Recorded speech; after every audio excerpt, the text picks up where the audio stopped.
السلام عليكم، واش راكم؟ ان شاء الله تكونوا بخير. معكم قناه كتاب، واليوم جيت وجبت لكم هذه الوصفه البنينه، وحبيت نقول لكم صحه عيدكم مبارك، وان شاء الله يا ربي يتقبل منا ومنكم. ونبداو بسم الله. والسر الاول باش تجيكم هذه الوصفه بنينه، جيبوا لي حبه بصل من عند سلفتكم. اذا كانت سلفتكم جارتكم جيبوا لي حبه بصل من عندها. هذه هي. انا جبت هذه حبه تاع البصل من عند سلفتي، وانا نقطع فيهم بالطور كما راكم تشوفوا. وملاحظة راني نقطع فيه رقيق باش كي يذوب لنا مع اللحم يذوب ويتكراميليزا ما يبان لكمش البصل.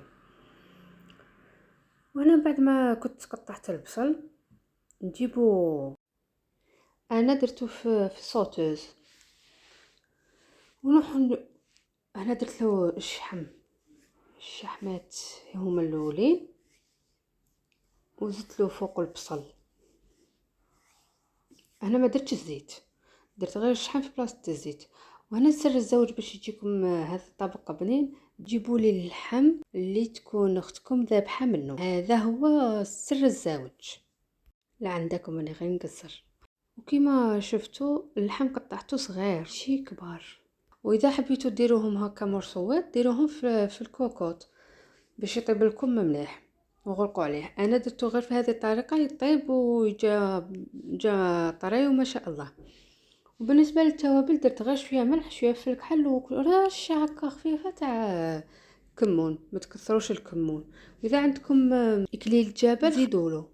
ورافقت هذا الطبق بالرز ولا بيوري لوليدي، خاطر ما نحبش نمدلو بزاف لي زيبيس، وانتم تحبوا ديروه مع البطاطا مقليه ثاني كي تجي مليح.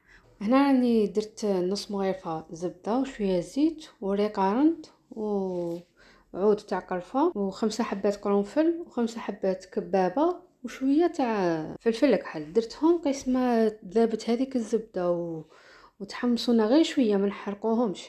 وهنا عندي كاس رز كنت غسلته مليح حتى راحت له كاع هذاك النشا. كي راح له هذاك النشا ايا جيت درتو فوق هذوما لي زيبيس اللي درتهم. ودرت الملح مع التالي، نسيت هنا ما درتش الملح. ورحت مرقت بما سخون قيس 2.5 كيسان. انا هنا عندي الرز مفور، واذا كان عندكم اذا درتو رز بسمتي يجي يشد لكم 2 كيسان برك. وهنا بعد ما طابلي هنا راني خلطته من قبل، وقلت ولا غير وريت لكم كيفاه خرج لي على حبه، ما قري ماشي بسمتي بصح خرج لي على حبه ما لصق لي ما والو بهذيك الطريقه. وهنا بعد ما طاب لي اللحم شوفوا لي هذاك التعسال وهذاك جا الله ويشهي. عاودت جوعت يا ناس.